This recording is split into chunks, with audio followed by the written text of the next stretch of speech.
বাংলাদেশে এবং বাংলাদেশের বাইরে পৃথিবীর বিভিন্ন প্রান্তে যে যেখান থেকে চ্যানেলে দেখছেন আপনাদের সকলকে সাদর আমন্ত্রণ তৃতীয় মাত্রা দেখবার জন্য। প্রিয় দর্শক, সাম্প্রতিক নানা বিষয় নিয়ে আলোচনার জন্য আমার সঙ্গে স্টুডিওতে রয়েছেন আমার বায়ে বসাচ্ছেন লন্ডনের নর্থাম্বরিয়া ইউনিভার্সিটির স্ট্র্যাটেজিস্ট এবং হেড অফ ডিপার্টমেন্ট ডক্টর আলিয়ার হোসেন, এবং আমার ডানে রয়েছেন চিন্তক এবং সম্পাদক জমান রেজাউল করিম ননি। স্বাগত আপনাদের দুজনকে তৃতীয় মাত্রায়। ডক্টর আলিয়ার, আপনাকে দিয়ে শুরু করতে চাই যে এর আগে আমরা যখন কথা বলেছিলাম দেশের পরিবেশ পরিস্থিতি সবটাই ভিন্ন রকমের ছিল। নতুন একটা পরিবেশ, নতুন একটা পরিস্থিতি, অনেক রকমের স্বপ্ন এবং নানা রকমের অনিশ্চয়তা। তো দূর থেকে দেখেছেন জুলাই আগস্টের ঘটনা প্রবাহ এবং তার আগেকার বা পরের ঘটনাগুলিও। কেমন বোধ করছেন, কি দেখছেন? লন্ডন থেকে কেমন দেখলেন, দেশে এসে কি বোধ করছেন?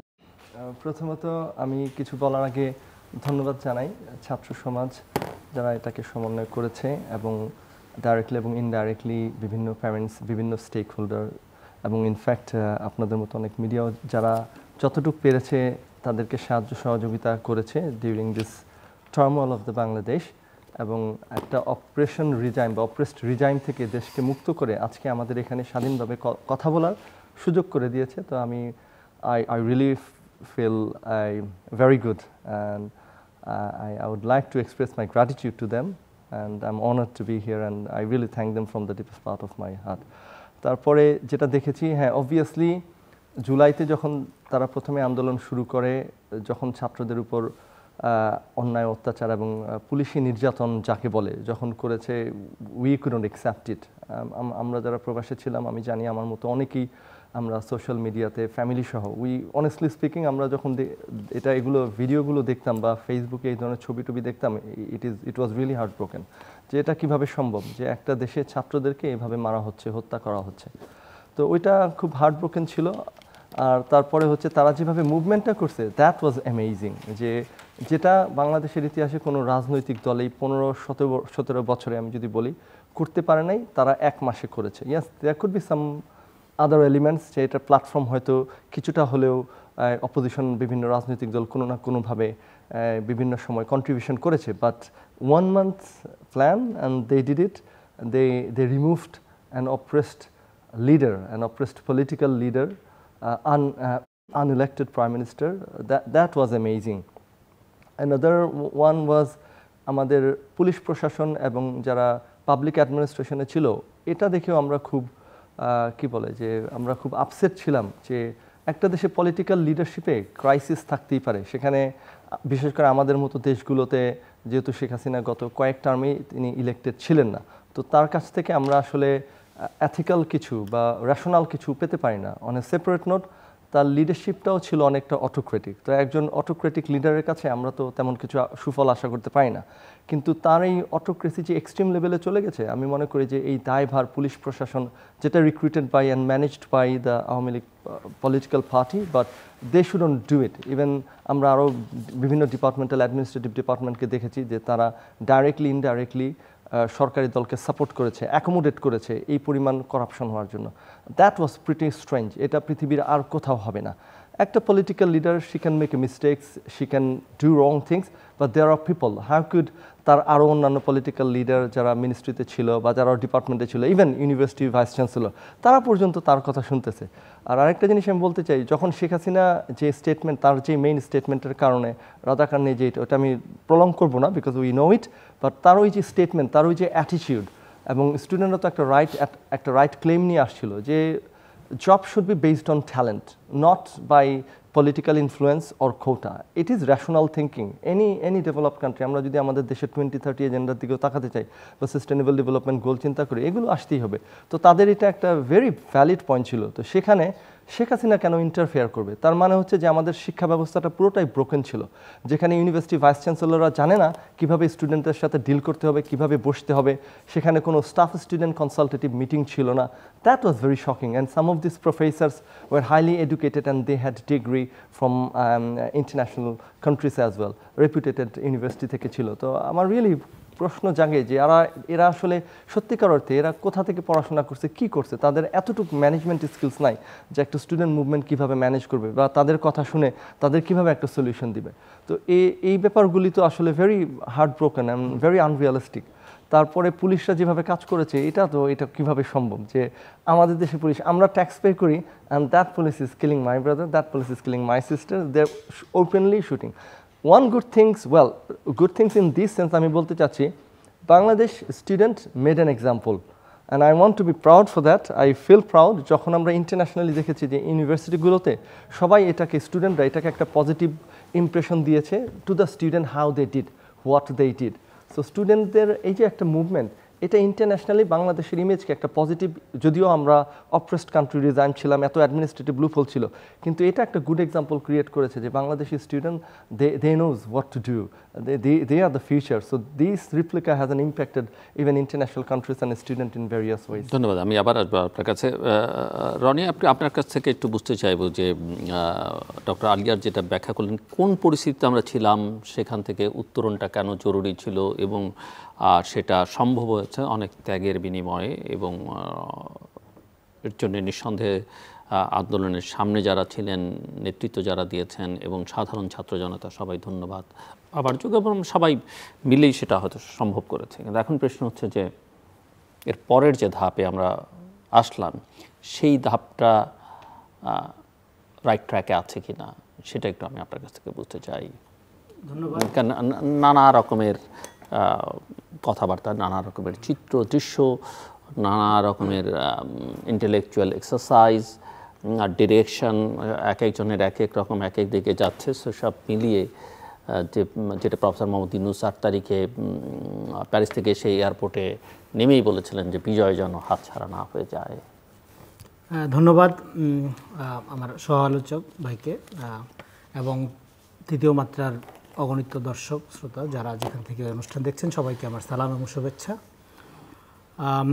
আমি ওনার সূত্র ধরে এবং আপনার প্রশ্নের উত্তরে সরাসরি ফেরার চেষ্টা করব। দেখেন, 71 সালের জনযুদ্ধের পরে যে ঘটনাগুলো ঘটেছিল এখনও খানিকটা সেই সিমটমই দেখা যাচ্ছে। যেমন ধরেন, যুদ্ধ করছে 71 সালে সাধারণ জনতা, ও সেই সময় আওয়ামী লীগ একটা বড় রাজনৈতিক দল ছিল, কোনো সন্দেহ নেই। কিন্তু সেই আওয়ামী লীগের নেতা তাজউদ্দিন আহমেদের মেয়ের বইয়ের বর্ণনা মতে, আপনার শারমিন আহমেদের বইয়ের বর্ণনা মতে, যখন তাজউদ্দিন আহমেদ বললেন যে নেতা আপনি একটা ঘোষণা দিয়ে যান, একটা দিক নির্দেশনা দিয়ে যান, তো উনি বললেন নাকে তেল দিয়ে ঘুমা, হ্যাঁ আমি হরতাল ডাকছি, কোনো সমস্যা নেই। এরপর উনি সুটকেস গোটায় পাকিস্তানে চলে গেলেন। তারপরে পুরো সময়টা ধরে কিভাবে যুদ্ধ হলো, মানুষ ভারতে আশ্রয় নিতে বাধ্য হলো, বিপুল একটা জনগোষ্ঠী, এবং এখানে মূলত আপনার সেই 71-এর ওই সময়টার সাথে এটা কেন আপনার একটা জায়গায় মানে সম্পর্কিত, সেটা হলো যে এইখানেও যখন আন্দোলনটা তো একটা গণহত্যার বিরুদ্ধে সাধারণ ছাত্র জনতা প্রতিরোধ করতেছিল এবং তারা গুলির সামনে বুক পেতে দাঁড়াচ্ছিল এবং গুলিকে বরণ করে নিচ্ছিল, মৃত্যুকে বরণ করে নিচ্ছিল, এরকম একটা অবস্থায় 4 তারিখ থেকে যখন সেনাবাহিনী ঘুরে দাঁড়াইল এবং সেনা ছাত্র জনতার একটা ঐক্য আমরা দেখলাম, তখন থেকে কিন্তু পরিস্থিতি পাল্টাতে থাকে। সেক্ষেত্রে আর আমাদের সেনাবাহিনীর কথাটা আমরা যখন বলি তখন কিন্তু আমরা অটোমেটিক দেশপ্রেমিক কথাটা আমরা যুক্ত করে বলি, ফলে সেনাবাহিনীর ভূমিকাটাকেও আমাদের একটু অ্যাড্রেস করা দরকার। তো সেদিক থেকে এবং 71-এও সেনাবাহিনী যখন সেনাবাহিনীর নেতৃত্বে, জিয়াউর রহমানের নেতৃত্বে বিশেষ করে কালোঘাটে যখন বলল উই রিভল্ট, তখন কিন্তু বাংলাদেশের এই যে সেলফটা জেগে উঠলো এবং স্বাধীনতা যুদ্ধের ছাত্র জনতা, সাধারণ কৃষক শ্রমিকদের যে সশস্ত্র সংগ্রামের যে ঐক্যটা, মাঠের ঐক্য, শুধু সেটা মানে পল্টনের চাপাবাজি না, মাঠের যে একদম স্ট্রাগল, আর্মস স্ট্রাগল যেটা বলে, সেইটার মধ্য দিয়ে কিন্তু পরে বাংলাদেশের জন্মটা সম্ভব হলো। কিন্তু পরে সেই যুদ্ধের ন্যারেশনটা তৈরি করলো কারা? যারা এই যুদ্ধের মধ্যে ছিল না, যারা এক্সাইলে ছিল। ফলে 71-এর মুক্তিযুদ্ধের বয়ানটা আমরা দেখতেছি কি, এটা একটা ভারতীয় বাঙালিদের একটা বয়ান আকারে এখানে হাজির হইলো, যেটা আওয়ামী লীগের রাজনীতিকে সার্ভ করলো এবং সেই বয়ানটা পরবর্তীতে আমরা দেখলাম যে গণহত্যাকারী একটা চেতনা আকারে জাতির সামনে হাজির হইল, বিশেষ করে হাসিনার এই আমলে এবং এরপরে বাকশালের আমলটাও যদি ধরেন আপনি। তো ফলে আগাগোড়া এই যে মুক্তিযুদ্ধ একটা জনযুদ্ধ, সেটাকে একটা আওয়ামী ন্যারেশনের মধ্যে বর্ণনা করে, হ্যাঁ, একটা দলের মনোপলি করে এবং সেটাকে ভিকটিম বিকাম কিলার্সে পরিণত করা হইলো। হ্যাঁ, যদিও তারা ওই অর্থে বড় ভিকটিম ছিল না, ৭১-এর বড় ভিকটিম ছিল সাধারণ জনতা। হ্যাঁ, এটাকে যে জন্য জনযুদ্ধ বলতেছি, কিন্তু জনযুদ্ধের এই বয়ানটা তৈরি করলো কারা? এক শ্রেণীর ফটকা মিডল ক্লাস বুদ্ধিজীবী, কবি, সাহিত্যিক, লেখক। হ্যাঁ, সেই বয়ানটা একটা আওয়ামী লীগের রাজনীতির সাথে এমনভাবে তারা ফিট করে দিল যে আওয়ামী লীগ যুদ্ধের মধ্যে না থেকেও, হ্যাঁ, এই যুদ্ধের সমস্ত ক্রেডিট তারা পেয়ে গেল। জনযুদ্ধের একটা আওয়ামী যুদ্ধ হয়ে গেল এবং সেই ফ্যাসিবাদী চেতনার বিরুদ্ধে আমাদেরকে রাজাকার বলে আমাদের অভ্যুত্থান করতে হইল। ফলে এটাকে একটা মুক্তিযুদ্ধের চেতনার বিরুদ্ধে নতুন প্রজন্মের বিপ্লব আকারে দেখতে হবে। পরে বিপ্লবের পরে দেখা গেল কি, এখন আবার আরেক শ্রেণী যারা শাহবাগের চিহ্নিত আপনার পরাজিত শক্তি, যেটাকে আমি শাহবাগের পরাজিত শক্তি বলি, শাহবাগের এই কৃত্রিম জনজাগরণের মধ্য দিয়া আওয়ামী ফ্যাসিবাদকে যারা সামাজিকীকরণ করার ক্ষেত্রে ভূমিকা রাখছে, তারা এখন এই বিপ্লবের এই জুলাই পূজা শুরু করছে। সেটি ঠিক এই ৭১-এর সিন্ড্রোম। ফলে এই জুলাই পূজার মধ্য দিয়ে একজনকে ক্রেডিট দেওয়া, বাকিদেরকে আদারিং করা, হ্যাঁ, করে এটার যে একটা মনোপলির দিকে যাওয়ার একটা চেষ্টা দেখা যাচ্ছে, যেটা খুবই ভয়ঙ্কর।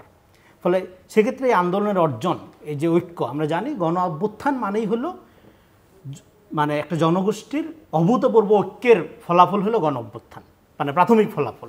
তো সেই ঐক্যটার মধ্যে যখন আপনার এই ধরনের এই যে উটকো লোকগুলো যারা নিরাপদ দূরত্বে ছিল, আওয়ামী ন্যারেশনের মধ্যে দীর্ঘদিন ফাংশন করেছে, তারা এসে এখন এটা বয়ান দিচ্ছে, তারা এসে কে হিরো, কে বীর, কে কার স্টেক হোল্ডার, এগুলো নির্ধারণ করছে।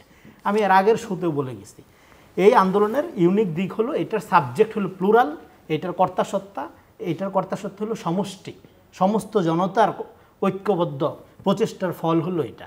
ফলে এখানে একক কোনো স্টেক হোল্ডার নাই, এটা গেলো একটা দিক। কিন্তু তাই বললে ছাত্র জনতা, যেটাকে আমি জেনজি জেনারেশন বলি, জেনজি জেনারেশন একটা ঘটনা ঘটাই দিছে, সেটা আমরা কেউ খেয়াল করতেছি না। সেটা আমি একটু বলার চেষ্টা করি, একটু যদি সময় দেন। সেটা হলো ধরেন আমাদের এই জেনজি জেনারেশন, এদের জন্য তো আমরা কিছু করতে পারিনি, আমাদের মুরব্বীরা কেউ কিছু করতে পারেনি। ৭১-এর পচা চেতনার বয়ান ছাড়া, হ্যাঁ, আর তো কিছু ছিল না এদের সামনে। যে চেতনার বয়ানের মধ্যে তার কোনো অংশগ্রহণ ছিল না, তার স্বপ্ন, তার বাস্তবতার কোনো সম্পর্ক ছিল না, সে তার ইতিহাসের মধ্যে বাঁচতে পারতেছিল না, সে হাঁফিয়ে উঠতেছিল। সে বাঁচত তার দাদার ইতিহাসের মধ্যে। তার দাদার ইতিহাস হলো ৭১, বড়জোর তার বাবাদের ইতিহাস হলো ৯০-এর গণ অভ্যুত্থান। তার মানে তার বাপ দাদার হিস্ট্রির মধ্যে তাকে প্রজেক্ট করতে হচ্ছে, তাকে স্বপ্ন দেখতে হচ্ছে। ওর হিস্ট্রির মধ্যে তো সে কোনো জায়গায় পাচ্ছিল না, সে আদারিং হয়েছে। তার তো সাবজেক্ট, তার যে কর্তাসত্তা, সেইটাকে সে কল করতে, সে বলে, ফলে সে হতাশ ছিল। হ্যাঁ, এইটা তো ধরেন একটা দীর্ঘ সময় ধরে চলতে পারে না, দীর্ঘ সময় ধরে হইতে পারে না। ফলে এই জেনজি প্রজন্ম, হ্যাঁ, যেটাকে আমি বলবো যে তারা তখন করলো কি, তাদের যে ইতিহাসের কল, তার যাপিত সময় বাস্তবতা এবং সেইটার সাথে ইতিহাসের মীমাংসার ফল হিসাবে সে কল করলো, সে রুখে দাঁড়াইলো। সে কী বললো? তখন বলছিল উই রিভোল্ট, আর সে বলল বিদায় পৃথিবী। হ্যাঁ, বলে সে গুলির সামনে দাঁড়াই গেলো, মৃত্যুটাকে সে উদযাপন করলো, সেলিব্রেট করলো। সেলিব্রেট করার মধ্যে দিয়ে সে কী করলো? সে ৭১-এর, ৯০-এর এবং এই যাবতীয় যে বাপ দাদার ইতিহাস যেটা ছিল, সেই ইতিহাসের প্যারাডাইম থেকে, মানে পরিমণ্ডল থেকে সে নিজের পরিমণ্ডলে প্রবেশ করলো বা নিজের পরিমণ্ডল ক্রিয়েট করলো। এই যে নতুন ইতিহাস সে তৈরি করলো, সেই ইতিহাস তৈরি করার মধ্য দিয়ে সে আসলে কি করলো? সে এই জন্য তার কোনো পলিটিক্যাল ইডিওলজি দরকার হয়নি। এই জন্য তার ধরেন যে খুবই সুচিন্তিত পূর্ব আপনার অভিজ্ঞতার মধ্য দিয়ে উঠে আসার কোনো কিছু দরকার হয়নি। শুধু যেটা দরকার ছিল তার যে ইনার সেলফ, তার যে ভেতরের সত্তাটা, যেটা ঢাকা পড়ে গেছিল ৭১ এবং ৯০-এর বাপদাদার ইতিহাসের আমলে, সেই ইতিহাসের কভারটাকে সে শুধু সরাই দিয়ে ইতিহাসে তার দখল কায়েম করছে। ফলে এখন যারা আবার সেই ৭১, আবার সেই ৯০-এর বয়ান দিয়ে তাদেরকে ঢেকে রাখতে চায়, তাদের ইতিহাস কেড়ে নিতে চায়, এই ধরনের ন্যারেশন যারা আউটসাইড থেকে চাপাই দিতে চায়, চাপাই দিয়ে তাদের পিঠ চাপাই দিতে চায়, হ্যাঁ তোমরা হিরো, হ্যাঁ, সেটা আমি মনে করি একটা তাদের ক্ষতিই করবে আলটিমেটলি। কারণ এই যে নতুন ইতিহাস সে তৈরি করে ফেললো, নতুন ইতিহাস তৈরি করা আর রাষ্ট্র গঠন করা, রাজনৈতিক কাঠামোর মধ্য দিয়ে একটা জনগোষ্ঠীকে, হ্যাঁ, একটা রাজনৈতিক পরিমণ্ডল আকারে আবির্ভূত হয়, দুইটার মধ্যে অনেক পার্থক্য আছে। তো ফলে তারা এই ঐতিহাসিক কর্তাসত্তা আকারে তারা হাজির হয়েছে, হ্যাঁ, হিস্ট্রিক্যাল সাবজেক্টিভিটি আকারে সে হাজির হয়েছে, ফাইন। কিন্তু এর পরের যে কাজটা, সেই কাজটা আপনার কিন্তু সম্মিলিত জনতার কাজ, সেটা জনগণের দায়িত্বের কাজ। সেই কাজটা কি? সেই কাজটা হলো রাষ্ট্র গঠন করা। সেই রাষ্ট্র গঠন প্রক্রিয়ার মধ্যে কিন্তু যেহেতু এই তরুণ প্রজন্মের অভিজ্ঞতা নাই নাই, কিন্তু আমাদের মনে রাখতে হবে আমরা যাই করব আমরা আর আমাদের ইতিহাসে, আমাদের পুরানা বাপদাদাদের ইতিহাসে নাই, আমরা নতুন ইতিহাসে ঢুকে গেছি। এটাকে আমি বলবো যে ইটস টাইম ফর জেনজি। এই যে Waka Waka, it's time for Africa বলছিল না একটা গানের মধ্যে, Waka Waka Waka it's time for Gen Z. ফলে এটা জেনজির টাইম। আপনি জাগেন, আপনি জায়গা দেখেন, জেনজি কিভাবে স্বপ্নটা দেখছে, জেনজির স্পিডটা কি, এটাকে বোঝার চেষ্টা করেন। জেনজির স্পিডের আলোকে একটা রাষ্ট্র হবে, এবং সেই স্পিডটা একটা শেষ করে please let me make my point. সেই স্পিডটা কি? সেই স্পিডটা হলো অভূতপূর্ব ঐক্য। সেই অভূতপূর্ব ঐক্যটাই হলো রাষ্ট্র গঠনের প্রাথমিক বুনিয়াদ। ফলে আমরা আবারও যদি অতীত পূজায় ফিরে যাই, অতীত পূজার বিষয় না, অতীত অ্যাকনোলেজ করার বিষয়। পৃথিবীর সমস্ত মুক্তিকামী সংগ্রামের যা কমন সিমটম, আমাদের এই সংগ্রামের কমন সিমটম ছিল। ফলে আমরা ৭১কে ডিনাই করছি, ৯০কে অস্বীকার করছি, এই ধরনের কথা বলে আমাদের বিব্রত করার দরকার নেই। আমরা সব জানি পৃথিবীর সমস্ত মুক্তি সংগ্রামের সাথে আমাদের ঐক্য আছে, কিন্তু আমরা একটা নতুন ইতিহাস, আমাদের ইতিহাস তৈরি করছি।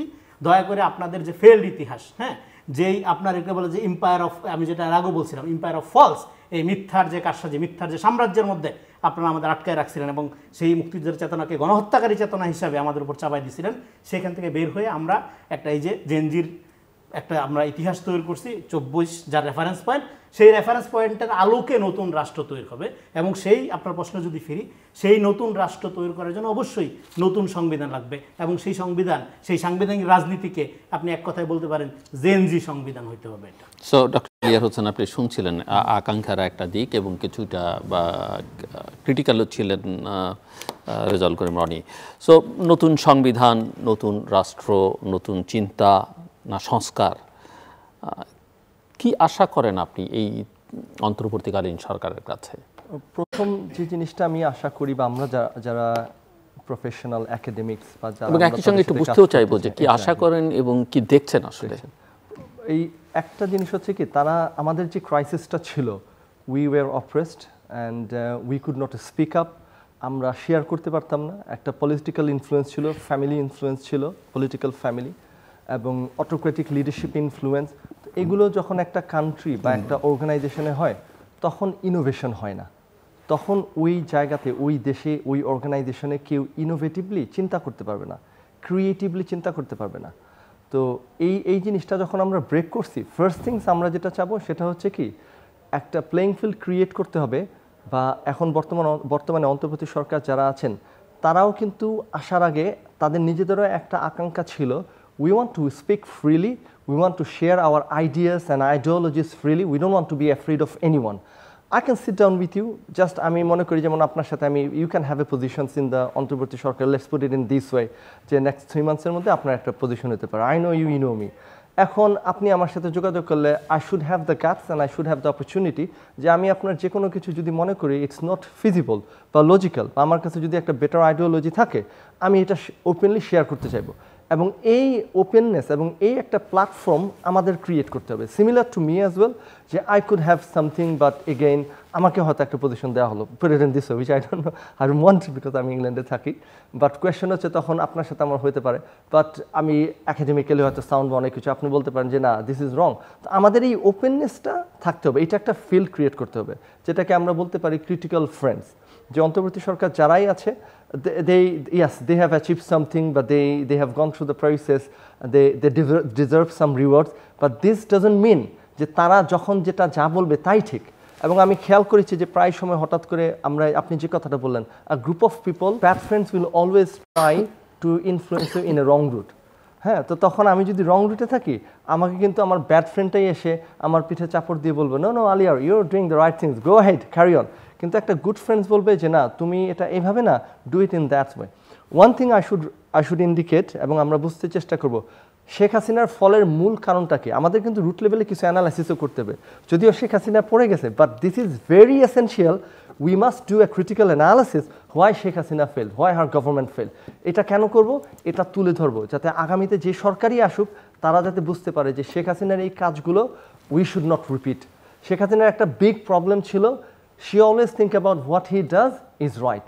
The country is mine, the country is my father gave the country to us. One base theory, এটাকে আমরা ম্যানেজমেন্টে বলি one base theory. So whatever Sheikh Hasina thinks, that is right. That is completely wrong.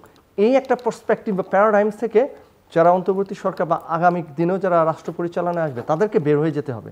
যদি শেখ হাসিনার মতো এরকম দেখেন প্রত্যেকটা জায়গাতে ওই কী বলে ক্রিকেটারের সমস্যা সেটাও শেখ হাসিনা ডিল করে, ক্রিকেট বোর্ডের সমস্যা, ওই এখানে কেস এটা সেটা, স্টুডেন্টদের সমস্যা, সব কিছু। ওয়াই? Who is he?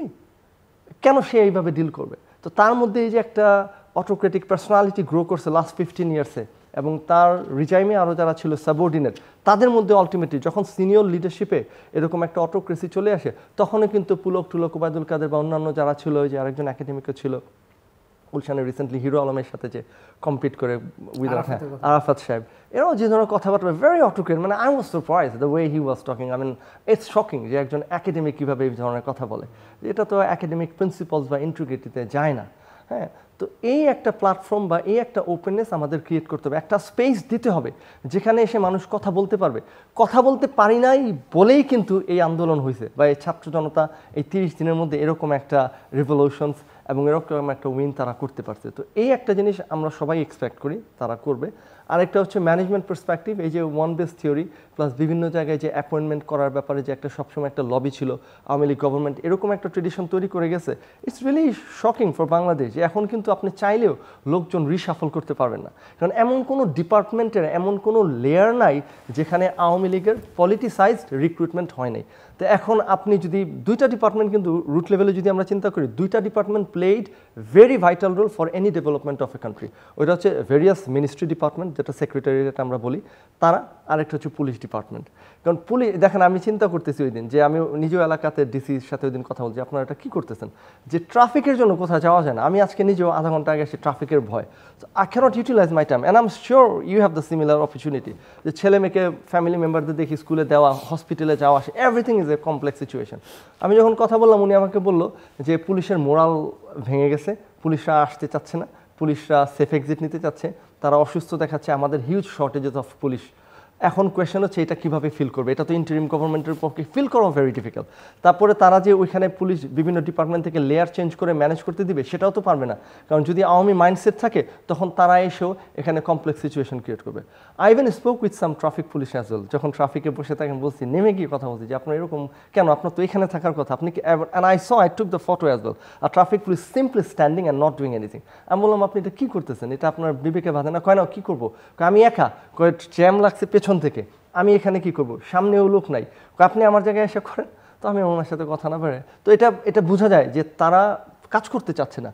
তো এখন যদি দেশকে আমি কলাপস করতে চাই, এই পুলিশ ডিপার্টমেন্ট কিন্তু সাফিসিয়েন্ট, তারা যদি ঠিকমতো কাজ না করে ট্রাফিক বাড়ায় দেয়, তাহলে কিন্তু এই বর্তমান গভর্নমেন্টের পক্ষে কাজ করা ভেরি ডিফিকাল্ট হয়ে যাবে। কীভাবে অফিসিয়ালসরা কাজ করবে? আর একটা হচ্ছে যে সেক্রেটারিয়েটরা, তারা যদি কাগজপত্রগুলো ঠিকমতো প্রসেস না করে বা বিভিন্ন ফাইলগুলো, বিভিন্ন প্রসেসগুলো ইনিশিয়েট না নেয় এবং ইফিসিয়েন্স ওয়েতে তাদেরকে কাজ করতে না দেয়, এটা কিন্তু একটা বিগ লুপহোল। এখন এটাকে তারা যে এত অল্প সময়ে রিশাফল করবে সেটাও তো সম্ভব না, লোকে নিয়েও করা যাবে না। আরেকটা সত্য কথা, I am sure that everyone will agree with me, কেউ কিন্তু এটা চিন্তাও করে নাই যে শেখ হাসিনাকে আমরা নামাতে পারবো, কারণ সে যেভাবে অক্টোপাসের মতো বাংলাদেশে ছিল, যে ধরনের অপারেশন করছে, একটা মানুষ কথা বলতে তার এগেনস্টে ফেসবুকে একটা স্ট্যাটাস দিতে, একটা সামান্য আওয়ামী লীগ নেতার এগেনস্টে ফেসবুকে স্ট্যাটাস দিতেও মানুষ ভয় পেত, DGFI, এনএফআই, NCR, what ever police department, এই ভয়ে তারা তটস্থ ছিল। তো এখন এরকম একটা সিচুয়েশনে সবাই, কেউ এটা চিন্তা করেনি, বাট ছাত্র জনতা যখন এগিয়েছে, then a group of people, they created hope, we are also hopeful, this is how we can achieve it. তো this is how we achieve. তো আমার মনে হয় যে এই জিনিসগুলো যদি আমরা একটু ওপেন থাকি, একটু ক্রিটিক্যাল থাকি এবং একটা প্ল্যাটফর্ম ক্রিয়েট করি। আরেকটা জিনিস আমি রিকোয়েস্ট করবো আজকে যারা তৃতীয় মাত্রা দেখছেন এবং অন্তর্বর্তী সরকারকে, প্লিজ, এক্সপাট্রিয়াটস বাংলাদেশ কখনোই, আমি আবার রিপিট করি, এক্সপাট্রিয়াটস বাংলাদেশ প্রফেশনালস যারা আছে তাদের কখনোই বাংলাদেশে কোনো প্ল্যাটফর্ম ছিল না যে দেশে এসে তারা কিছু করবে। এই প্ল্যাটফর্মটা তাদের নিজেদের এসে তৈরি করতে হয়, অথচ পৃথিবীর অন্য যে কোনো দেশে, আমাদের প্রতিবেশী দেশগুলোতেও তাদের বিভিন্ন প্রজেক্ট উন্নয়নে তারা এই এক্সপাট্রিয়াটসদেরকে হায়ার করে নিয়ে আসে। আমরা I have spoken so many expatriates in England, USA, Australia, Canada, আমাদেরকে যদি এমনিতেই বলে আমরা ভলান্টারিলি কাজ করতে রাজি আছি, it could be educational development, it could be any ministerial development, training, তারা কিন্তু আমাদের কাছেই যাচ্ছে বিভিন্ন, personally involve with ministerial training. তো তারা সচিবদের ট্রেনিংয়ের জন্য আমরা যাচ্ছি, তাদের ট্রেনিং লাগবে। তো এই কাজগুলো তারা ভলান্টারিলি যদি একটা প্ল্যাটফর্ম ক্রিয়েট করে, এক্সপাট্রিয়াটস বাংলাদেশ একাডেমিক্স প্রফেশনাল যারা আছে তাদের এই ট্যালেন্টস এবং ক্যাপাসিটিগুলো ফ্রি ইউজ করা যায়, তো বাংলাদেশ এটা থেকে বঞ্চিত হচ্ছে, এটা আমি একটা অনুরোধ। ধন্যবাদ। রেজাল্ট করিম, একটু আমি বুঝতে চাই যে আমরা এখন অনেক ইডিওলজিক্যাল ডিবেট, কোশ্চেন রেজ করা বা কিছু কিছু আদর্শিক গুরুরও আবির্ভাব দেখছি পরিবর্তিত পরিস্থিতিতে, এবং বা ওই জুলাই আগস্টের ঘটনা প্রবাহের মধ্যেও অনেকে প্রবেশ করছেন। সো একটা তো ইডিওলজিক্যাল বেসিসের মধ্যে দিয়ে অনেকে মনে করেন ৭১ হয়েছে, দেশ স্বাধীন হয়েছে, বিভিন্ন পাক পরিবর্তনের মধ্যে দিয়ে সেখানে কিছু কিছু নতুন নতুন উপাদান ঢুকে পড়েছে। সো আজকে এই যে নতুন পয়েন্ট, তো আমি যেখান থেকে শেষ করছিলাম তখন থেকে শুরু করি। ফলে আমরা একটা ইতিহাস তৈরি করছি যেটাকে আমরা বলতেছি জেনজির প্যারাডাইম, জেনজির পরিমণ্ডলে আসছে। কিন্তু এই ইতিহাসের দখল বা ইতিহাসের নিয়ন্ত্রণ আমাদের হাতে থাকবে না, কারণ এই ইতিহাস যে ন্যারেট করবে, যে বয়ান করে, যে ইন্টারপ্রেট করে, যে ব্যাখ্যা করে, কন্ট্রোল তার হাতে থাকে, ক্ষমতা তার হাতে থাকে। সেই কারণে বাংলাদেশে এই সমস্যাগুলো হয়েছে। এখন ইডিওলজির প্রশ্ন আসতেছে, অনেকে আবার এটাকে বলতেছে এটা পোস্ট ইডিওলজিক্যাল টাইম। মানে কি পোস্ট ইডিওলজি? মানে ইডিওলজি মানে আদর্শ, মতাদর্শ, যেটা বাংলা, সেই মতাদর্শ যেগুলো ছিল ওগুলো ফেল করছে। হ্যাঁ, ফলে এখন কোনো ইডিওলজি নাই, কোনো মতাদর্শ নাই, একটা মতাদর্শহীন অবস্থার মধ্যে আমরা আছি। হ্যাঁ, হুইচ ইজ রং। মতাদর্শহীনভাবে মানুষ থাকে না, হয়তো সে তার মতাদর্শ নিয়ে সামনে আগাইতে পারে না, বা এটা হিডেন অবস্থায় থাকে বা সুপ্ত অবস্থায় থাকে, কিন্তু মানুষের সবসময় একটা মতাদর্শ বা ইডিওলজি থাকে। এখানে প্রবলেমটা কোথায় হচ্ছে? এবং এখনও, এবং আওয়ামী লীগের একটা মতাদর্শ ছিল শুধুমাত্র, সেটা কি গণহত্যাকারী মতাদর্শ, সেটা কি উন্নয়ন, চেতনা, প্রগতি, হাবিজাবি এগুলো। হ্যাঁ, তারপরে হইলো আপনার এই দেশ বিরোধী, কিন্তু তার নাম হইলো আপনার ধরেন যে বঙ্গবন্ধু, বাংলাদেশ বিরোধী কিন্তু দেশবন্ধু। হ্যাঁ, এই টাইপের যে এই সমস্ত বিষয়গুলো ছিল, এগুলোর মধ্য দিয়ে তারা যে আপনার বয়ানটা তৈরি করছিল, সেই বয়ানটা, এবং সেটা ইডিওলজির কারণে করতে পারছে সেটা। হ্যাঁ, বাঙালি জাতীয়তাবাদী এই যে আপনার ফ্যাসিস্ট আপনার যে মতাদর্শ, সেই মতাদর্শের কারণে পারছিল। সেই মতাদর্শ পরাজিত হয়েছে একটা মতাদর্শিক অভ্যুত্থানের মধ্য দিয়ে, সেটা কিন্তু না। পরাজিত তার মানে কি এখানে তার বললে আবার এখানে যে মতাদর্শ ছিল না তাও না, সেইটা আমাদের বুঝতে হবে। সেটা খুব সহজভাবে আশিস নন্দী তার একটা লেখায় বলছে, আমি সেখান থেকে একটু সহজ করে আলোচনা করার চেষ্টা যদি করি এইভাবে। একটা হইল আইডিয়ালিজম, আরেকটা হলো ইডিওলজি অ্যান্ড পলিটিক্স। এই তিনটা সম্পর্ক। আইডিয়ালিজমটা কি? এটা হলো এটা ন্যাচারালি আমরা আলো বাতাসের মধ্যে আসি যেরকম, এরকম। ধরেন ইসলাম একটা ফাউন্ডেশনাল ইডিওলজি, এই আইডিয়ালিজম, এটা আইডিয়ালিজম। কিন্তু ধরেন জামাত ইসলাম, এইটা একটা আইডিওলজি। আবার হিজবুত তাহরির, এটা একটা আইডিওলজি। আবার ধরেন হেফাজতে ইসলাম, এটা একটা আইডিওলজি। ফলে একটা আইডিয়ালিজম থেকে অনেক ধরনের ইডিওলজিক্যাল স্কুল তৈরি হতে পারে, ফাংশন করতে পারে। সেই ইডিওলজিক্যাল স্কুলগুলো সমাজে একটা একটার সাথে ডিবেট করবে, তর্ক করবে, তার মোরাল স্ট্রেংথ নিয়ে তারা থিওরিটিক্যালি ফাইট করবে। সেই তর্ক সমাজে থাকাটাও স্বাস্থ্যকর। কিন্তু সেই ইডিওলজিকে, সেই মতাদর্শকে যদি আমরা স্টেট গঠনে কাজে লাগাইতে চাই, মনে করি যে এখন যেহেতু, এবং ওই ক্রিটিকটা আমাদের করতে হবে যারা বলতেছে পোস্ট ইডিওলজিক্যাল টাইম। নো, এটা পোস্ট ইডিওলজিক্যাল টাইম না, এটাকে আমরা বলতে পারি পোস্ট নর্মাল টাইম বরঞ্চ। এই জন্য একটা অ্যানার্কিক অবস্থা, অ্যানার্কির বিশৃঙ্খল অবস্থা দেখা দিচ্ছে। কারণ ইডিওলজি যদি পোস্টপন্ড হয়ে যায় না, ইডিওলজিক্যাল সংগ্রামটা জারি ছিল, চলতেছিল, এটা সবসময়ই আসছে সমাজে। এখানে বাঙালি জাতীয়তাবাদের বিরুদ্ধে সংগ্রাম সে ভাসানীর আমল থেকে চলতেছে, আরও আগের থেকে চলতেছে, জমিদার বিরোধী মুভমেন্ট থেকে চলতেছে। ফলে এটা যে ইডিওলজিক্যাল সংগ্রাম ছিল না, হঠাৎ করে এখন আমাদের পোস্ট ইডিওলজিক্যাল টাইমে আমরা চলে আসছি, ফলে আর কোনো ইডিওলজি নাই, এখন আমি হলাম গুপ্ত পুরুষ, আমি আন্দোলনের মাস্টার মাইন্ড, তো আমি ক্ষমতা নিব। No, which is wrong. পলিটিক্সকে আপনার মোকাবেলা করতে হবে পলিটিক্স দিয়ে, এবং পলিটিক্সকে আপনি যদি অন্য কোনো র্যাটোরিক্স বা বাকোয়াজি দিয়ে পাশ কাটাতে যান, তার পরিণত হবে ভয়াবহ। এবং আওয়ামী লীগও ঠিক এই জিনিসগুলো করছে। তাহলে সলিউশনটা কি? আমার সিম্পল সলিউশন হলো, মানে প্রস্তাবনা হলো, আমার তো সলিউশন দেওয়ার ক্ষমতা নেই, আমার প্রস্তাবনা হলো যে ইডিওলজিক্যাল ডিবেট, একটা আইডিওলজিক্যাল ফর্ম সমাজে নানা শ্রেণীর মধ্যে থাকবে, সেখান থেকে ইডিওলজিক্যাল ফরম্যাটও সমাজে থাকবে, কিন্তু রাষ্ট্র হবে ভ্যালু বেসড। কিন্তু যারা পোস্ট ইডিওলজি ডায়লগ দিচ্ছে, দিয়া বলতেছে এই যে নন পলিটিক্যাল জেনজি যারা আন্দোলন করলো, এই নন পলিটিক্সই একটা politics. No, politics is a total subject. Non politics কখনো পলিটিক্স না, politics is politics. Politics subjectivity mean করে। হ্যাঁ, পলিটিক্সকে এই জন্য অন্য কিছুতে বাইপাস করা যাবে না। পলিটিক্সকে আমাদের প্রাইম প্রিন্সিপাল ধরতে হবে, ধরে তারপরে অন্য আলাপ করতে হবে।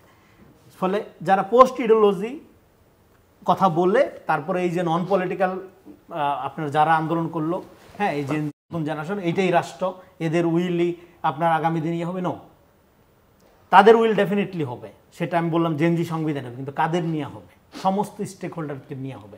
এই জন্য আমরা কোনো বয়ানকে প্রাধান্য দিব না, কোনো বয়ানের মনোপলি আমরা কায়েম করতে দিব না, কোনো ইডিওলজিক্যাল স্টেট আমরা করতে দিব না। আমরা আমাদের স্টেট হবে democratic value base state, ideology সমাজে থাকবে, লিবারাল ডেমোক্রেসি। এটা খুবই এটা রাজনৈতিক স্টেক হোল্ডার, বিভিন্ন লোক, তরুণ প্রজন্ম ভালো করে মনোযোগ দেওয়া আমার চিন্তা করতে হবে, বুঝতে হবে। আমি মনে করি আপনারা একটা গুরুত্ব দিয়ে শুনবেন যে আমাদের রাষ্ট্র হবে ভ্যালু বেস। সেই কারণেই আমরা একটা কনস্টিটিউশনের কথা বলতেছি। সেই কনস্টিটিউশন নট নেসেসারি একটা বড় আইনের কিতাবের বই। কনস্টিটিউশন একটা আইনি বিষয় না, এটা একটা রাজনৈতিক বিষয়, প্রথম কথা। ফলে কনস্টিটিউশন মানেই একটা জটিল বিষয়, এটা তো জনগণের বিষয় না, এটা বিশেষজ্ঞরা বইসা ঠিক করবে না।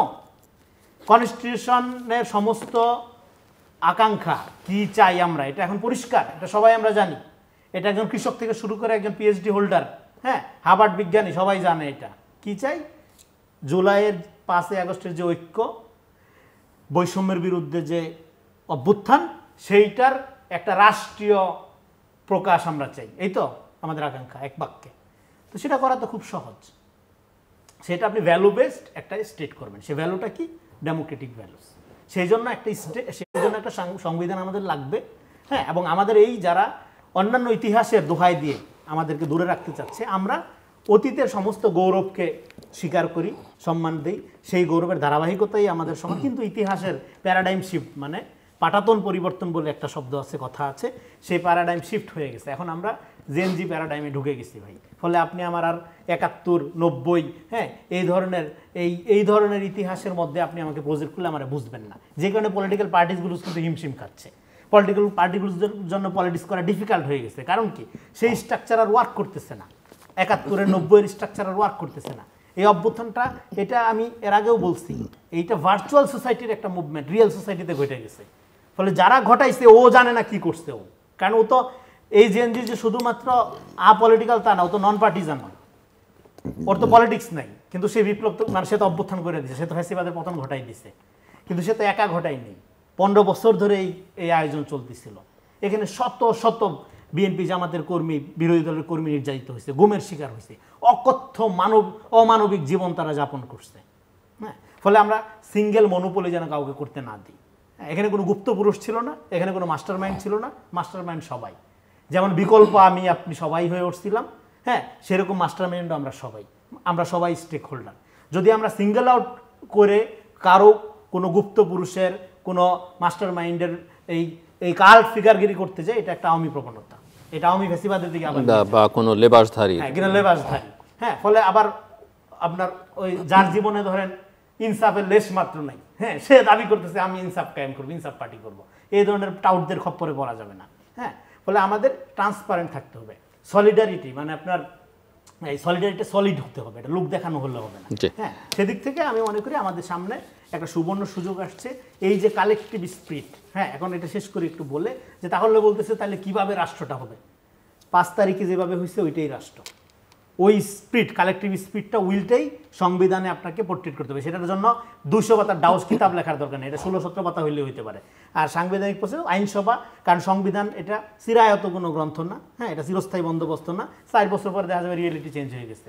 যখন ইলেকট্রিক আপনার ট্রাফিক সিস্টেম চলে যাবে, ধরেন আপনি একটা ট্রাফিক সুন্দর ব্যবস্থা বিশাল গবেষণা করে একটা ডাউস কিতাবের মধ্যে দিলেন, হ্যাঁ, 4 বছর পরে দেখা গেল যে ইলেকট্রিক ট্রাফিক ব্যবস্থা চলে আসছে, এটা কোনো কাজেই লাগবে না, হ্যাঁ। ফলে সংবিধানটাকে আপনার চিরস্থায়ী বন্দোবস্ত না করে এটার মধ্যে শুধু জনগণের কালেকটিভ উইলটাকে ধরেন, এবং আপনার রাষ্ট্র পরিচালনার নীতি জনগণের প্রতিনিধিরা, নির্বাচিত প্রতিনিধিরা ঠিক করবে। এটা সময় সময়ে চেঞ্জ হবে, এটা প্রতিনিয়ত চেঞ্জ হবে, চেঞ্জ হইতেই হবে, চেঞ্জ হওয়াটাই স্বাভাবিক। বরং চেঞ্জ না করে এটাকে ফিক্সড, হ্যাঁ, এটা একটা আপনার ধরেন যে শেখ পরিবারের দলিলে পরিণত করার মতো করে যদি আপনি করেন, তাহলে কিন্তু বাংলাদেশের এই যে রক্তক্ষয়ী অর্জন, সেটাকে ধরে রাখা যাবে না।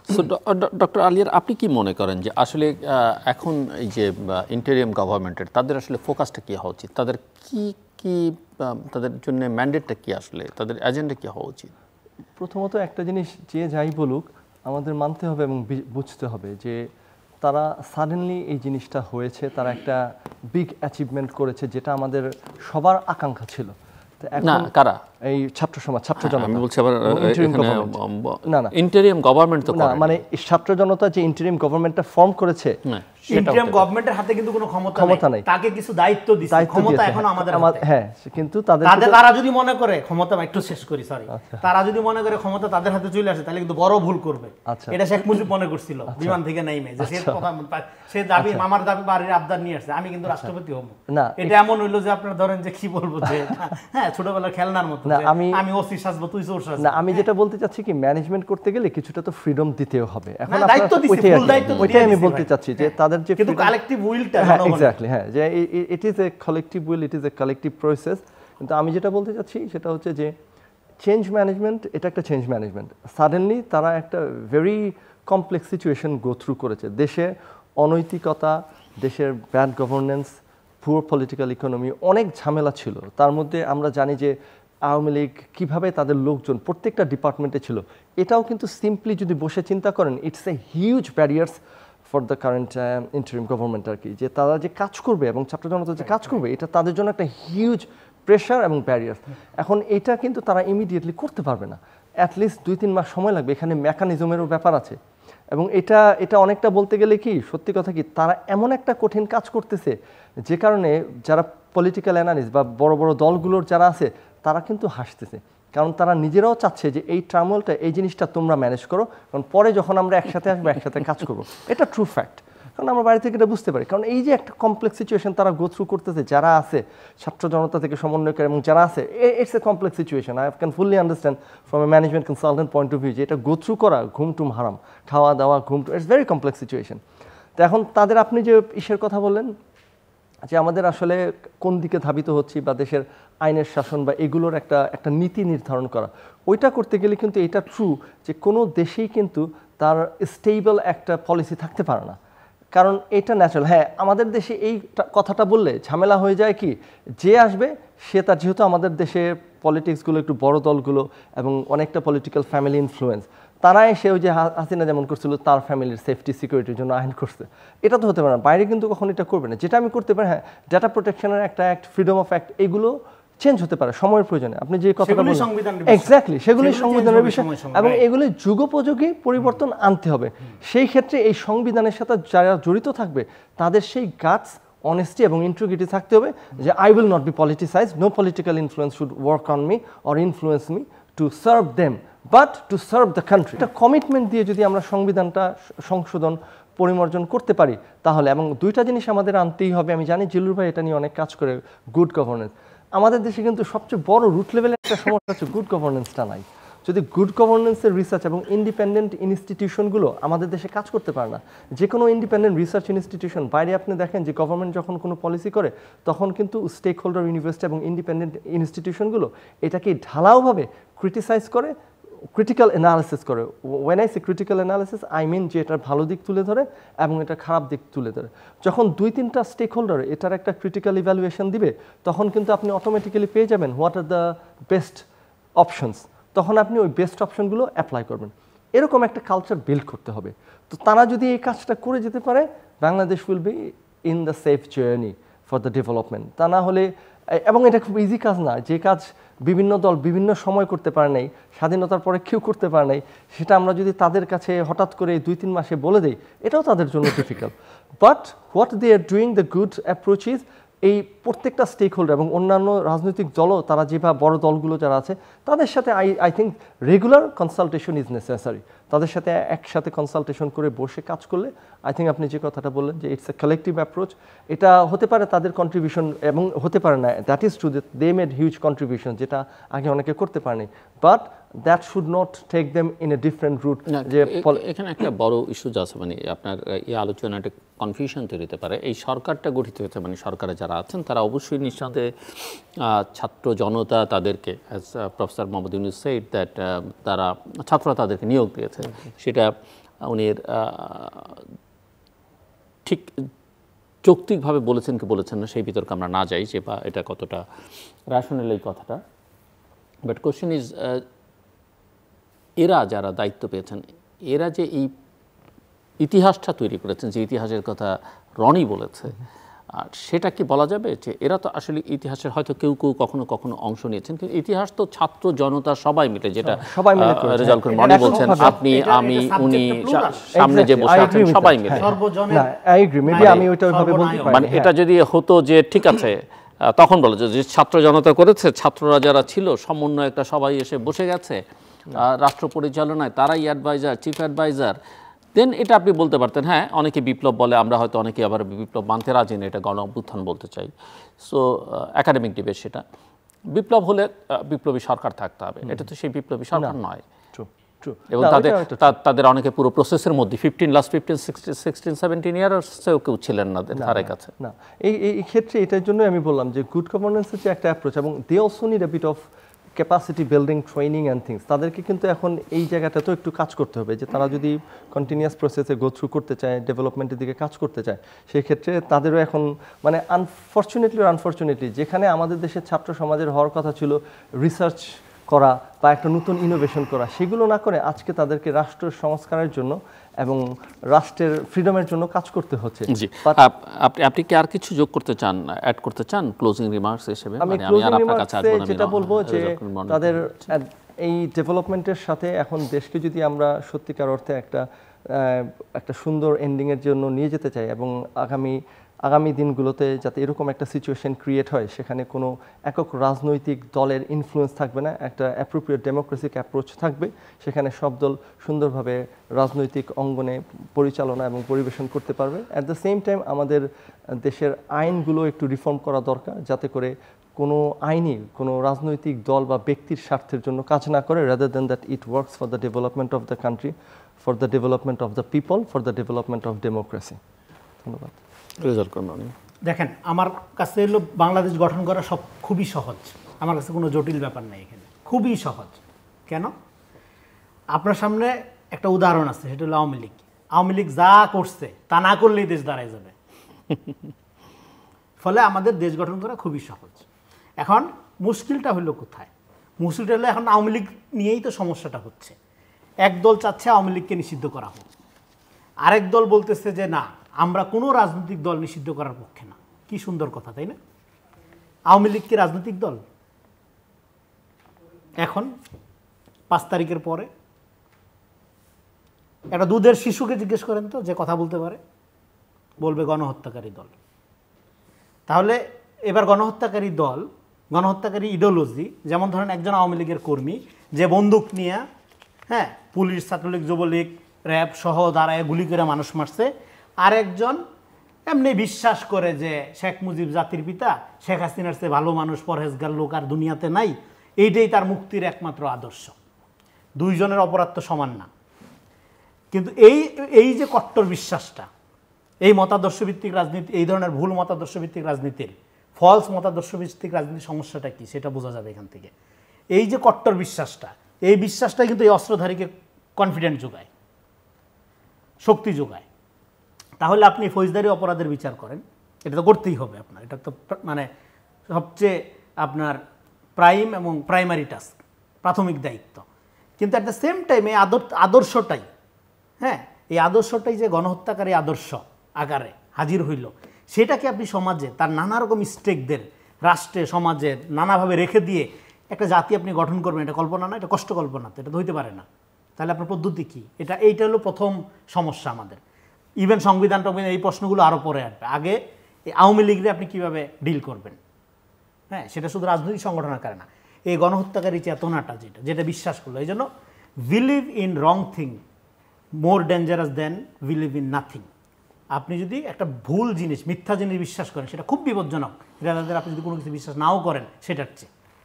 এই যে একটা ফলস ইডিওলজি, ফলস মতাদর্শ বিশ্বাস করার মধ্য দিয়া এই যে উন্মাদনা, হ্যাঁ, এই যে চেতনার উন্মাদনার সন্ত্রাস আমরা 15 বছর ধরে দেখলাম, সেটার গণহত্যাকারী চরিত্রের মধ্য দিয়া সেটা তো এখন এই চিন্তাটাই একটা গণহত্যাকারী চিন্তা।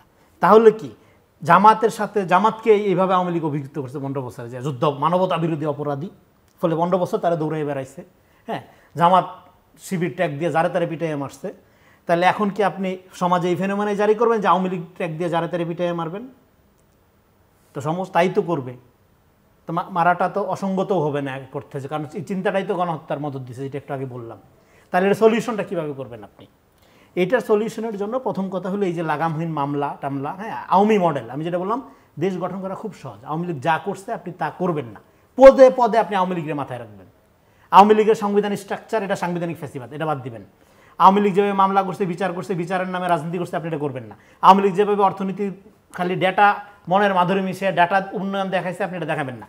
প্রত্যেকটা সেক্টরে খালি আওয়ামী লীগের সাথে রাখবেন। হাসিনার ছবিটা পিছনে রাখা দরকার নেই, পকেটে নিয়ে ঘুরবেন, ভুলে গেলে একটু দেখে নেবেন যাচ্ছে হাসিনা, তাইলে দেশ গঠন হয়ে যাবে। পরিষ্কার ফর্মুলা, এত জটিল তত্ত্বের দরকার নেই। তাহলে এখন আওয়ামী লীগের ব্যাপারে একটা আমাদের সলিউশন লাগবে, সেটা হলো আওয়ামী লীগ একটা গণহত্যাকারী আদর্শ। আওয়ামী লীগ তো একটা দল না, এটা একটা স্বভাব চরিত্র। মিথ্যা কথা বলে যেরকম একটা স্বভাব, চুরি করা যেরকম একটা স্বভাব, আওয়ামী লীগ একটা খাসিলত। এই খাসিলতকে 15 বছর যাবৎ প্যাট্রোনাইজ করে সামাজিকীকরণ করা হয়েছে। হ্যাঁ, সমাজের প্রত্যেকটা স্তরে ছড়াই দেওয়া হয়েছে। আমার কথা শুনলে হয়তো আপনাদের অবাক লাগবে, বাট এটা রিয়েলিটি। প্রত্যেকটা লোক আওয়ামী লীগ করতো। আপনার কথা শুনলে আমরা হাসবো, কাঁদবো, রাখবো। আপনার কথা আপনি বলতে থাকুন। হ্যাঁ, আমার কথা মনোযোগ দিয়ে শুনতে হবে। কারণ হলো কি জানেন, আমরা থিঙ্কিং গাই এবং আমরা খানিকটা বিপজ্জনক ব্যক্তিও। কারণ there is no dangerous thinking, thinking itself dangerous. তো যেটা বলতেছিলাম আপনার, তো এই যে গণহত্যাকারী চেতনাটা আপনার হাজির হইল, এবং সব লোক আওয়ামী লীগ হয়ে গেছিল কিন্তু, তাই না? হ্যাঁ, আপনার তথাকথিত সাহিত্য প্রতিষ্ঠানগুলোর ভিসিগুলো, এগুলো জাদুঘরে রাখা উচিত এক একটা। আপনি জাদুঘরে রাখেন এই ভিসিগুলোকে, এই আক্তারগুলোকে, এই বিভিন্ন বিশ্ববিদ্যালয়ের ভিসিগুলোকে, এবং আপনি তাদের প্রোফাইল সুন্দর করে আপনি হাজির করেন। হাজির করে আপনি বিদেশি লোকদেরকে বলেন এরকম চিড়িয়া ছিল আমাদের এডুকেশন জগতে, শিক্ষা জগতে, টিকিট কেটে মানুষ দেখতে আসবে, রাষ্ট্রীয় আয়ের ক্ষেত্র হয়ে উঠবে এগুলো। এইরকম লোক ছিল আপনার দেশ চালাইছে এতদিন। তাহলে আপনি এই লোকগুলোকে এবং কালচারাল বল, তো আমি এই কালচারাল জগতের কথা বলি, অলরেডি এরা এই আপনার 71 পূজার মতো 24 পূজা শুরু করে দিছে। অলরেডি এটাকে আপনার ডিভাইড করা শুরু করছে যে এটা রিস্ট্রিক্ট তো তোমাদের, হ্যাঁ, বিএনপিও কোনোভাবে ক্ষমতায় আসতে দেওয়া যাবে না, জামাত তো এত খারাপ। শুনেন, আমি আরেকটা কথা বলি, বাংলাদেশের লাস্ট হোপ হলো বিএনপি। কেন জানেন? বিএনপির কোনো ইডিওলজি নেই। বিএনপির যে ইডিওলজি নেই, বিএনপির কোনো, দেখবেন বিএনপির কোনো বুদ্ধিজীবী নেই, আর সব বুদ্ধিজীবী আওয়ামী লীগের ছিল। এই কই এগুলি এখন? এই যে দেখেন পরিবেশটা কত সুন্দর, আওয়ামী লীগ বিএনপির ঝগড়া নেই, সুন্দর না পরিবেশটা? হ্যাঁ, তো এখন এই যে ইন্টেলেকচুয়াল আলাপ করা যাচ্ছে, আর টকশোতে আগে কি হতো, থিয়েটার, আওয়ামী লীগ বিএনপির ঝগড়া, মিথ্যা কথা বলার এক্সপার্টিস কি লেভেলে চলে গেছিল একটা লোকের। সেই লোকগুলো কোথায় এখন? একটা কমেন্ট নেওয়ার জন্য একটা আওয়ামী লীগের লোক খুঁজে পাওয়া যাচ্ছে না। তো এই রাজনীতি করেন কেন? কিন্তু রাজনীতি না, এগুলো আমি বারবার বলছি, আওয়ামী লীগ আপনার ক্ষমতার জোরে রাজনীতি খেয়ে ফেলতেছে। আপনার রাজনীতি লাগবে, ক্ষমতা আপনাকে সেভ করবে না, রাজনীতি আপনাকে সেভ করবে। ফলে এখন 24 পূজারীরা যদি ক্ষমতার দিকে ধাবিত হয় রাজনীতি নির্মাণ করার কাজটা বাদ দিয়ে, তাহলে একই ভুল করবে। আমি কেন বলতেছিলাম বিএনপি লাস্ট হোপ? কারণ হলো বিএনপি যদি এই নেতৃত্ব, এই দল, এই স্ট্রাকচার নাও থাকে, আমাদের একটা বিএনপি লাগবে। কথা মনোযোগ দিয়ে শোনেন, কারণ এইটা একটা, আমাদের রাষ্ট্রটা গঠন করতে হলে আমাদের একটা নন ফ্যাসিস্ট রাইট উইং পলিটিক্স লাগবে। কারণ এটা মুক্তিযুদ্ধের চেতনার বিরুদ্ধে একটা অভ্যুত্থান হয়েছে। লেফট উইং কিছু দিয়ে হবে না? নো, লেফট উইং এটা অ্যালায়েন্স ছিল অলওয়েজ আওয়ামী লীগের বি টিম আকারে।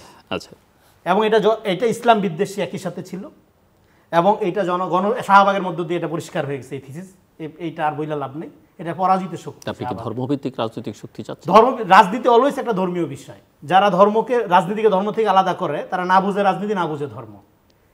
আপনার গণতন্ত্র খ্রিস্টান ভ্যালুজের একটা লিবারাল ফর্ম না, কিন্তু সাধারণভাবে পারসেপশন যেটা বোঝাতে চেয়েছি, আপনি কি ধর্মভিত্তিক কোনো রাজনৈতিক দল, মানে বিশেষ বিশেষ ধর্ম, হিন্দু ধর্মভিত্তিক, ইসলাম ধর্মভিত্তিক? আমার রাজনীতি মতাদর্শ ভিত্তিক দলগুলো সমাজে যার যার মতাদর্শ চর্চা করবে ওপেনলি, শক্তিশালী ভাবে, রাষ্ট্র প্রয়োজনে সহযোগিতাও করবে, কিন্তু রাষ্ট্র হবে ভ্যালু বেস। তাইলে সমস্যা মিটে গেল। রাষ্ট্র ইডিওলজি বেস হবে না। কেন? বিএনপি ভবিষ্যৎ, বিএনপির কোনো ইডিওলজি নেই। বিএনপি সমস্ত ইডিওলজির মানুষের একটা আমরেলা। ফলে এরকম একটা শক্তি আমাদের দরকার। কিন্তু সেই বিএনপিকে আমাদের কি করতে হবে? এটা আগের যে রাজনীতি যারা করছে, যেভাবে করছে, ওইভাবে করলে কি হবে? এভাবে করলে কেউ জেএনজির পলিটিক্সের সাথে মার্চ করতে পারবে? পারবে না। তাকে কি করতে হবে? তাকে এই, কিন্তু আমাদের একটা বিএনপি লাগবে। মানে বিএনপি মানে কি, এই টাইপের পলিটিক্সই লাগবে, যেটার মধ্যে সমস্ত ইডিওলজি, সমস্ত চিন্তার মানুষ, দল হিসেবে যে বিএনপি আছে সেটা মেইন করছে না। এই রাজনীতি লাগবে, এইটাই বাংলাদেশের হোপ, পরিষ্কার। হ্যাঁ, ফলে এই হোপটা, এই নেতৃত্ব যদি ফেল করে, তাহলে আমাদের কাফফারা দিতে হবে। এই জন্য আমাদের উচিত এই রাজনীতিটাকে, এটা নন ফ্যাসিস্ট একটা রাইট উইং পলিটিক্সকে প্রোটেক্ট করতে হবে, বিএনপিকে লাইনে আনতে হবে। হ্যাঁ, এটা রাষ্ট্র গঠনের সবচেয়ে বড় কম্পোনেন্ট হলো BNP is the last hope বাংলাদেশের জন্য। ডক্টর আলিয়ার খুব ছোট্ট করে, আমি হাতে সময় নেই। আপনার সাথে কিছুটা জায়গায় অনেকটাই একমত যে এই রিফর্ম করতে গেলে আসলে সবার ইউনাইটেডলি একটা পার্সপেক্টিভ দরকার, যেটা আমাদের বুঝতে হবে যে জেনারেশন কি চাচ্ছে। বাট এটাও আমি বলবো যে শহীদ রাষ্ট্রপতি জিয়াউর রহমানের যে পার্সপেক্টিভ, যে ফিলোসফি রাজনীতি ছিল প্রথম দিকে, সেটা আমরা দেখেছি যে কিছু অনেক জায়গাতে লাস্ট 15-17 ইয়ার্সে হয়তো অ্যাপ্লিকেশন লেভেলে অনেকটার ঘাটতি থাকতে পারে। বাট আমি এটা বলবো যে বাংলাদেশের রাজনীতিতে কিন্তু বিএনপি এরকম একটা পলিটিক্যাল দল, দেখেন বিভিন্ন সময় বিভিন্নভাবে বিএনপিকে নিয়ে আপনি যাই বলেন, ডেমোক্রেটিক একটা স্পেস বিএনপি সবসময় রেখেছে। বিএনপিকে ক্রিটিসাইজ করা, বিএনপি 15 বছরের মধ্যে যে কোনো সময় এরকম একটা আন্দোলনকারী দল সরকার ফালাই দিতে পারে, হ্যাঁ, কিন্তু তারাই ভায়োলেন্সটা চায়নি, তারাই ভায়োলেন্স, এক্স্যাক্টলি, তারা এই ভায়োলেন্স বা এই লেভেলে করতে যেতে পারে নাই বা চায় নাই আর কি। কিন্তু বিএনপির কিন্তু এই স্পেসটা সবসময় ছিল যে আপনি বিএনপিকে গালিগালাজ বা ক্রিটিক্যাল ইভ্যালুয়েশন যে কোনো কিছু করতে পারবেন। In fact if you ask me, that is what I like about BNP, or that is the beauty of the BNP. আর মহাসচিবের কিন্তু বেশ কিছু কথাবার্তা, এবং আমি ডক্টর মঈন খানেরও লাস্ট কিছু কথাবার্তায় কিন্তু বোঝা যাচ্ছে they have agreed and they are looking into how to accommodate the generations that শেষ করতে হবে। যেটা বলতেছিলাম 30 সেকেন্ড, যাহলে আওয়ামী লীগের নিয়ে যে এই সমস্যাটা, এই যে গণহত্যাকারী চেতনা, ফৌজদারি অপরাধে আপনি বিচার করলেন, ধন্যবাদ, সেটার জন্য আপনার কি করতে হবে? আমি এই জন্য বলি একটা ট্রুথ অ্যান্ড রিকনসিলিয়েশন কমিশন করেন, সবাই কনফেস করুক, কনফেস করে অপরাধীগুলো আলাদা হোক, সবাইকে নিয়ে আমরা একটা রাষ্ট্র গঠন করি। আমরা আবার হান্টিং না করি যে ও তো আওয়ামী লীগ করছিল এইবার ওরে পিটা, হ্যাঁ, না, আমরা ঐক্যের জন্য যেটা দরকার, অপরাধীকে আলাদা করা দরকার, সত্য এবং মিথ্যাকে আলাদা করা দরকার, সত্য মিথ্যার মিক্সার এই সমস্যা তৈরি করবে। এই জন্য আমাদের প্রথম কাজ হলো আওয়ামী লীগকে একটা, এই যে গণহত্যাকারী চেতনা, এই চেতনা যাতে কখনোই আর ব্যাক করতে না পারে, এটা যাতে ছদ্মবেশেও আসতে না পারে, এটা যাতে আবার কালচারাল বেশে আসতে না পারে, এটা যেন আবার রবীন্দ্রনাথের মুখোশ পরেও না আসতে পারে, সেই ব্যাপারে সতর্ক থাকতে হবে। হ্যাঁ, দর্শক, অনুষ্ঠানের শেষ প্রান্তে আমরা সামাজিক যোগাযোগ মাধ্যম ফেসবুক, এক্স এবং ইউটিউবে রীতিমতো লাইভ স্ট্রিম হচ্ছে, আপনারা দেখতে পারেন। টেলিভিশনের পর্দায় দেখতে না পারলে যে কোনো সময় যে কোনো স্থান থেকে ইউটিউবে রীতিমতো চ্যানেলটি সাবস্ক্রাইব করে এই পর্ব বা পুরনো পর্বগুলো আপনারা দেখতে পারেন। মিস্টার রেজাউল করিম রনি এবং ডক্টর আলী হোসেন, অসংখ্য ধন্যবাদ এই আলোচনায় অংশ নেবার জন্য। দর্শক, কথা শুনে আমি হাসছিলাম আমার অতিথিদের, এবং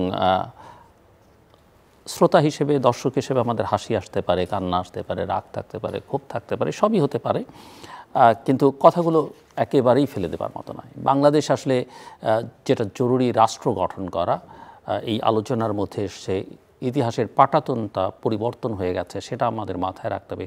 চিন্তার জগতে এটাও রাখতে হবে যে অতীতকে যেন আমরা একেবারে ভুলে না যাই, এবং এই আলোচনাটা এসছে যে আওয়ামী লীগ যা করেছে সেটাই যদি মাথায় থাকে, এবং সেখান থেকে যদি শিক্ষাটা নয় এবং আওয়ামী লীগের পরিণতিটা বিশেষ করে যদি সবার মাথায় থাকে, তাহলে আসলে আমাদের অনেক সমস্যার সমাধান হয়ে যাবে।